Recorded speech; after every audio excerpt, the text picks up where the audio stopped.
Hi hello నమస్తే, welcome back to friend Telugu vlog. ఈరోజు another beautiful vlog మీతో share చేసుకోబోతున్నాను. ఇవాళ మార్నింగే 4:30కి లేచి క్లీనింగ్ అంతా చేసుకుంటున్నాను అనమాట. ఏంటమ్మా ఇంత క్లీనింగ్ పెట్టుకున్నావు? ఏమైనా స్పెషల్ ఉందా? అవునండి, ఇవాళ స్పెషలే ఉంది. మాఘమాసం ఈ రోజు నుంచి ప్రారంభం అవుతుంది. అంతేకాకుండా మనకి శ్యామలాదేవి అమ్మవారి యొక్క నవరాత్రులు కూడా ఈ రోజు నుంచి. మాఘమాసానికి అంత స్పెషల్ ఉందా? నవరాత్రులు దసరాలో వస్తాయి కదా, ఇప్పుడే ఉన్నాయి నవరాత్రులు. మనకి సంవత్సరంలో 4 నవరాత్రులు ఉంటాయి. మనకి నార్మల్గా తెలిసేవి దసరా నవరాత్రులు మాత్రమే. కానీ మన మాఘమాసంలో వచ్చే నవరాత్రులు శ్యామలాదేవి అమ్మవారి యొక్క నవరాత్రులు. ఈ గుప్త నవరాత్రుల కోసమే ఇంటినంతా కూడా క్లీన్ చేసుకుంటున్నాను. అయితే నాకు ఈ క్లీనింగ్ కి చాలా బాగా హెల్ప్ అయింది ఈ కిచెన్ క్లీనర్ అనమాట. ఇది మా వారు మీషోలో తీసుకున్నారు. చాలా చాలా బాగా హెల్ప్ అయింది. మనకి ఎంత జిడ్డు ఉన్న మరకలైనా కూడా ఇట్టే ఈజీగా క్లీన్ అయిపోతున్నాయండి. నెక్స్ట్ మనకి ఇది 80 రూపీస్కి అవైలబుల్ గా ఉంది. కిచెన్ క్లీనర్ బాగా యూజ్ అయినట్టుంది నీకు. అవునండి, చాలా బాగా యూజ్ అయింది. అందుకే మన ఫ్యామిలీ మెంబర్స్ కి, మన సబ్స్క్రైబర్స్ అందరికీ కూడా ఇది ఒకసారి చెప్దాము అనే ఉద్దేశంతో ఇది కూడా ఇంక్లూడ్ చేశాను. అయితే మన కిచెన్ కౌంటర్ మీద ఎక్కువ జిడ్డు పట్టేస్తూ ఉంటుంది. అది ఎంత క్లీన్ చేసినా కూడా ఎక్కువ టైం పడుతుంది. అది పోవటానికి కూడా కొంచెం కష్టం అవుతుంది అనమాట. బట్ ఈ కిచెన్ క్లీనర్ ని మనం జస్ట్ స్ప్రే చేసి జస్ట్ రబ్ చేసినట్లయితే సరిపోతుందండి. మనకి ఎంత జిడ్డు అయినా కూడా ఈజీగా క్లీన్ అయిపోతుంది. ఇది అన్ని రకాలుగాను యూజ్ చేసుకోవచ్చు. అంటే గ్యాస్ క్లీన్ చేసుకోవటానికి, టైల్స్ క్లీన్ చేసుకోవటానికి, కిచెన్ కౌంటర్ టాప్ క్లీన్ చేసుకోవటానికి, ఫ్రిడ్జ్ క్లీన్ చేసుకోవటానికి, అన్ని విధాలా కూడా చాలా బాగా యూజ్ అవుతుంది. నాకైతే ఆల్ పర్పస్గా నేను ఇది చాలా బాగా యూజ్ చేసుకుంటున్నాను. సో మీకు కూడా హెల్ప్ అవుతుంది కదా అనే ఉద్దేశంతో ఇది మీతో షేర్ చేస్తున్నాను అనమాట. సో ఇలా అని చెప్పి మనం ఎక్కువ లిక్విడ్ ని యూజ్ చేయవలసిన అవసరం లేదండి. జస్ట్ ఒక్క స్ప్రే చేసుకుంటే సరిపోతుంది. మొత్తం అంతా కూడా మనకి మంచిగా క్లీన్ అయిపోతుంది అనమాట. క్లీన్ అయిన తర్వాత కూడా మీతో షేర్ చేస్తాను. ఇదిగోండి ఈ విధంగా ఉంది. మంచి నీట్ గా క్లీన్ అయింది. ఎక్కువ శ్రమ పడకుండానే ఈజీగా కిచెన్ కౌంటర్ టాప్ ని, గ్యాస్ స్టవ్ ని అంతా కూడా క్లీన్ చేసేసుకోవచ్చు. అయితే ఈ క్లీనింగ్ అంతా కూడా మార్నింగ్ పెట్టుకున్నాను. ఇక సాయంత్రం నుండి నేను అమ్మవారి యొక్క పూజ చేయాలి అనుకుంటున్నాను అనమాట. అందుకని మొత్తం మార్నింగ్ అంతా కూడా ఈ వర్క్లన్నీ కంప్లీట్ చేసుకుని సాయంత్రం ఇంకా శ్యామలాదేవి అమ్మవారికి పూజలాగా చేసుకోవాలనుకుంటున్నాను. సెపరేట్ గా పీఠం పెట్టుకుని అయితే ఏం చేయట్లేదు. నిత్య పూజ ఎలా చేస్తానో అలాగే చేసుకుంటున్నాను. సెపరేట్ గా పీఠం పెట్టుకుని చేసుకునే వాళ్ళు చేసుకోవచ్చు. అది కూడా ఒక పూజలాగా, ఒక వ్రతం లాగా చేసుకోవాలనుకున్న వారు 9 రోజులు కూడా పీఠం పెట్టుకుని ఏర్పాటు చేసుకుని పూజ అనేది చేసుకోవచ్చు. ఆల్రెడీ నేను గాయత్రక్క హోమ్ లో ఈ పూజా విధానం మొత్తం కూడా ఆల్రెడీ చెప్పున్నానండి. ఒకసారి చూడండి, అందులో డీటెయిల్డ్ గా అంతా కూడా మెన్షన్ చేసి ఉంటుంది. ఇక పూజలన్నా వ్రతాలన్నా బ్యాక్గ్రౌండ్ వర్క్ ఒకటి ఉంటుంది కదండి. ప్లానింగ్ అనేది లేకపోతే ఏ వర్క్ కూడా మనం చేసుకోలేం, ముందుకు వెళ్ళలేం. కాబట్టి ముందు రోజే నాకు కొంచెం క్లీన్ చేసుకోవటానికి అవ్వదన్నమాట. కొంచెం అడ్డంకి వచ్చింది. సో అందుకని చెప్పి ఇంక ఈ రోజే మొత్తం అన్ని కూడా క్లీనింగ్ వర్క్ అంతా పెట్టుకున్నాను. ఇలా పెట్టుకుని చేసుకోవటం కొంచెం ఇబ్బందికరంగా, అంటే అప్పటికప్పుడు చేసుకోవటం వల్ల హడావిడిగానే ఉంటుంది. కొంచెం ప్రీ ప్లాన్డ్ గా ముందుగానే ఒక 2 రోజులు ముందుగానే క్లీనింగ్ వర్క్ అంతా పెట్టుకుంటే ఆ రోజుకి చాలా ప్రశాంతంగా అనేది చేసుకోవచ్చు అనమాట. అయితే మాఘమాసం స్టార్ట్ అయిందండి. మాఘమాసం అనగానే మనకి మాఘ ఆదివారాలు అనేవి గుర్తొస్తాయి. మాఘ ఆదివారాలని మనం భక్తి శ్రద్ధలతో స్వామివారికి, అంటే సూర్య భగవానుడికి పూజ చేసుకోవటం వల్ల ఆరోగ్యపరమైనటువంటి ఎన్నో అంశాలు అందులో ఇంక్లూడ్ అయి ఉన్నాయన్నమాట.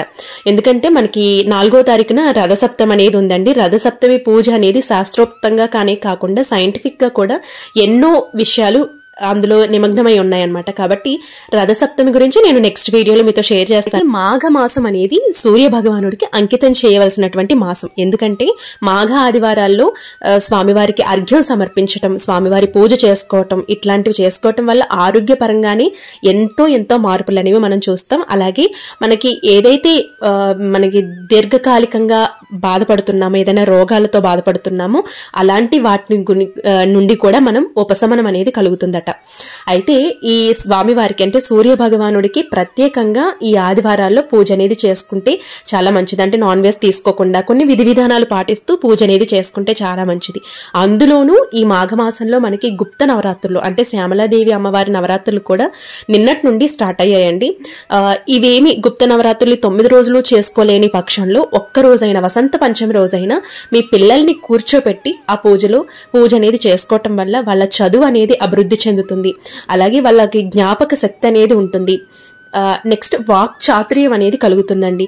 మనకి పిల్లలు చదివినా చదవకపోయినా వాళ్ళకి వాక్ చాతుర్యం ఉండి వాళ్ళ ఒంటి మీద సరస్వతీదేవి ఉంటే సరిపోతుందండి.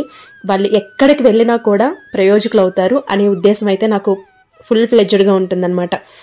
వాక్ చాతుర్యం అంటే కమ్యూనికేషన్ స్కిల్స్ అనేవి డెవలప్ చేసుకోవటానికి వాళ్ళకి వాక్ చాతుర్యం అనేది చాలా చాలా ఇంపార్టెంట్. కాబట్టి శ్యామలాదేవి నవరాత్రులు పిల్లల కోసం మనం చేసే పూజల్లో ఇది ఒక్కటనమాట. అయితే శ్యామలాదేవి అంటే ఎవరు అనే విషయానికి వచ్చినట్లయితే మనకి లలిత అమ్మవారి మంత్రిత్వానికి సంబంధించినటువంటి దేవత శ్యామలాదేవి అమ్మవారు. సర్వ సైన్యాధ్యక్షురాలు వచ్చేసి మనకి వారాహి అమ్మవారు అయితే మంత్రిత్వానికి సంబంధించినటువంటి అమ్మవారు శ్యామలాదేవి అమ్మవారు. ఎందుకంటే లలిత అమ్మవారు ఘోరమైనటువంటి యుద్ధం చేసినప్పుడు ఆవిడకి ప్రతి ఒక్క విషయంలోనూ అంటే ఆ యుద్ధ విధి విధానాలు కానివ్వండి, యుద్ధ ప్రణాళిక కానివ్వండి, ఇవన్నీ కూడా శ్యామల అమ్మవారు చాలా గుప్తంగా ఆవిడకి వివరించి చెప్పినటువంటి సందర్భాలు మనం చూస్తూ ఉంటాం. కాబట్టి ప్రతి ఒక్కరూ కూడా జ్ఞాపక శక్తి పెంపొందించుకోవడానికి, ఎందుకంటే మన లైఫ్లో ఎన్నో ప్రాబ్లమ్స్ అనేవి ఉంటూ ఉంటాయండి. వాటిల్ని దాటుకుని వెళ్ళేదే జీవితం.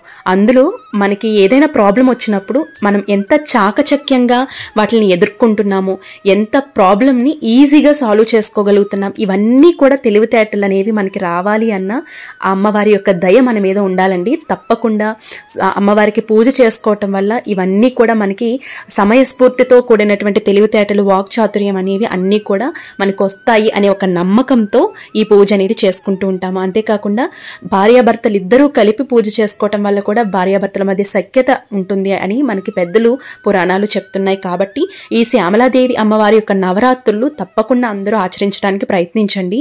నేనైతే అమ్మవారికి ఈ విధంగా సాయంత్రం వేళ పూజ అనేది చేసుకున్నాను.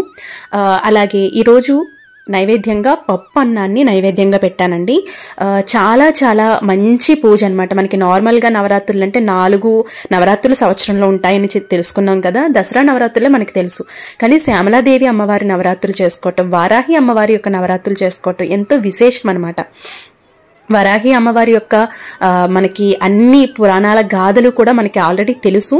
శ్యామలాదేవి అమ్మవారి యొక్క పవిత్రమైనటువంటి ప్రాముఖ్యత కూడా మనకి తెలుసు. కాబట్టి అమ్మవారికి ప్రత్యేకంగా పూజ అనేది చేసుకోండి.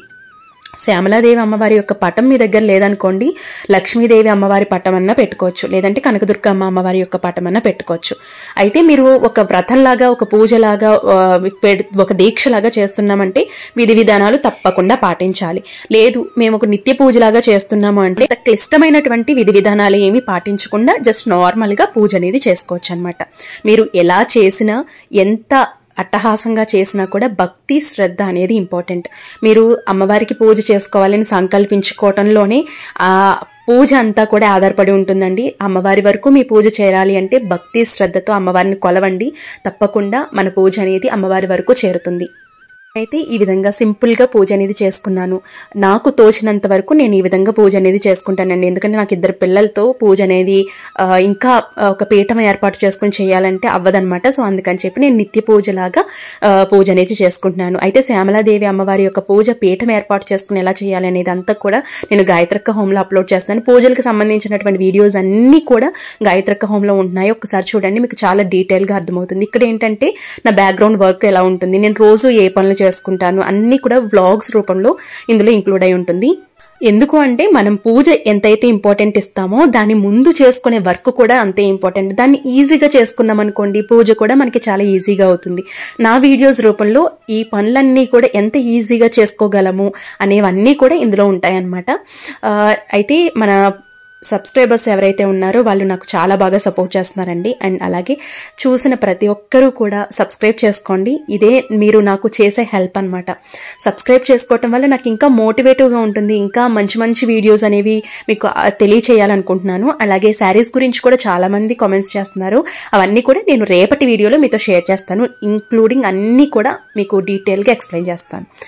ఐ హోప్ ఈ వీడియో మీకు నచ్చిందని అనుకుంటున్నాను. నచ్చినట్లయితే లైక్ చేయండి, మీ ఫ్రెండ్స్ అండ్ ఫ్యామిలీ మెంబర్స్కి తప్పకుండా షేర్ చేయండి. అలాగే మన ఛానల్ని సబ్స్క్రైబ్ చేసుకోండి. రేపటి ఒక మంచి బ్యూటిఫుల్ వీడియోతో మళ్ళీ మీ ముందుకు వస్తాను. మీకు ఏమైనా డౌట్స్ ఉంటే కమెంట్ సెక్షన్లో అడగండి, తప్పకుండా రిప్లై అనేది ఇస్తాను.